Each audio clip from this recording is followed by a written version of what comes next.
Your best friends have arranged a little skit in your honor. Let's hear it for Sheila Shrem.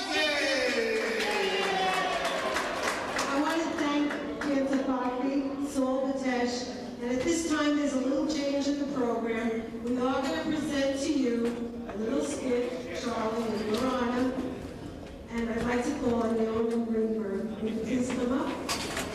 That's okay.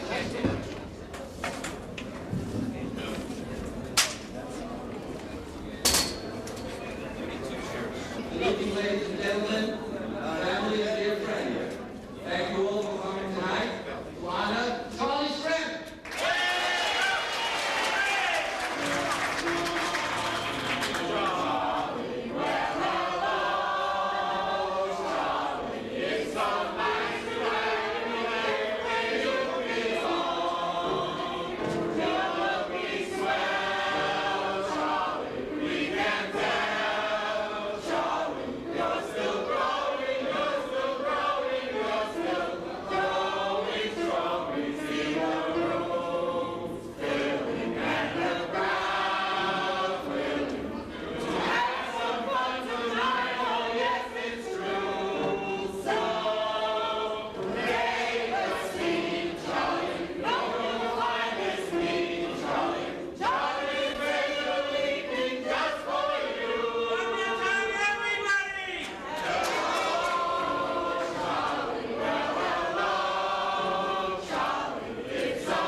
As you know, it started a long time ago on 69th Street, February 23rd, 1935 to be exact, when Charlie was born to Minnie and Abraham Shrem. He was one of several children born to this couple, and they were indeed a very happy family. However, Charlie first startled the community at his briefly laughed when the well-hairless guests discovered that he was a little different than any of the other baby boys. He had a mustache. As he grew, life was easy. He had a quick wit, and during his early years, all he had to do was accomplish something, was to put his mind to it, and it was done. Taking care of his family, he forged ahead, and at a very young age, he became a responsible businessman, catering to all the tourists in New York. They came from Canada, Argentina, Brazil, all over the world just to buy his goods. He always gave a fair price. And soon the store was known from coast to coast and in every part of the civilized world as worldwide gifts. As the business grew and prospered, so did Charlie. But something was missing. Charlie and his friends felt they needed a place, a second home where they could be together to study, consult the elderly, of course, play some cards and make parties. But most of all, a place of refuge for all those lost girls. Does anybody here know what the name of that group is?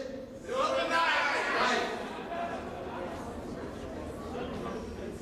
They entertained themselves and helped the community with their private functions.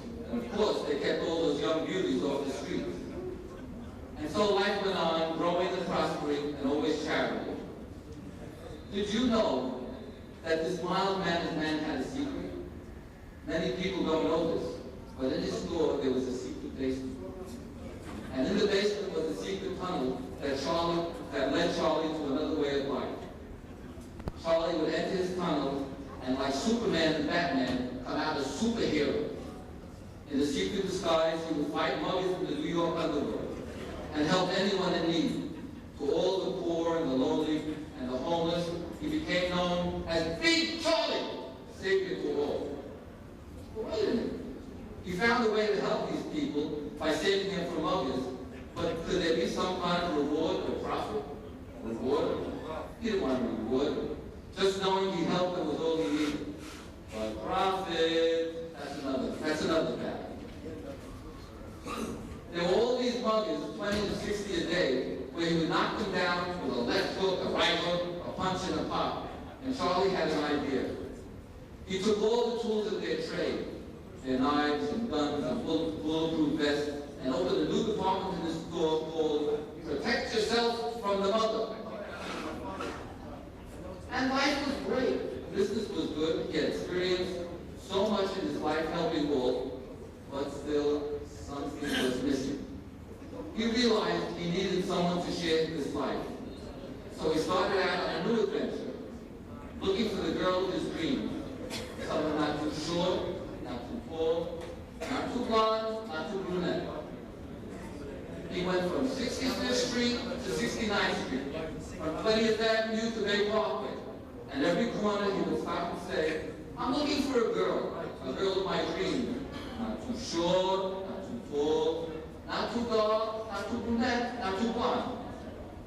Someone I can build a family with. That's what I want. My own family. 1 son and 3 daughters. You know someone for me? And then one day, this little old man on 69th Street said, nice girl, nice girl. I think you will love and adore, but you have to go much further. You have to go all the way to 71st Street. Are you sure, old man? Can you give me what I want? Love and support, a loving home, and care for my children, Alan, Melody, Florence, and Lisa? Yes, and old man. You'll have to travel. You'll see. So Big Charlie went out on his long, long journey. He traveled for days and nights, till he came to the little old man again. And where is she, the love of my life?